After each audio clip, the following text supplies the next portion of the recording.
Welcome. This is how to disable auto delete all the conversations on iPhone. So guys, if you ever encounter this issue, what you could try to do is just simply go to the settings into your phone.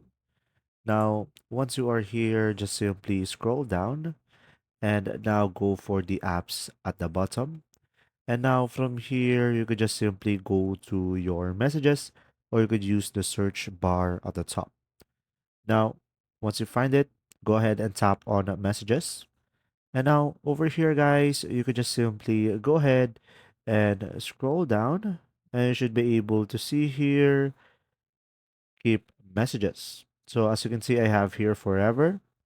So if you have an auto delete option, it should be on 30 days or 1 year.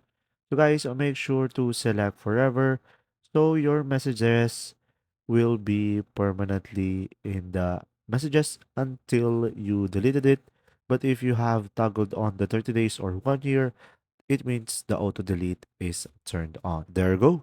If you found this video helpful, guys, please like and subscribe.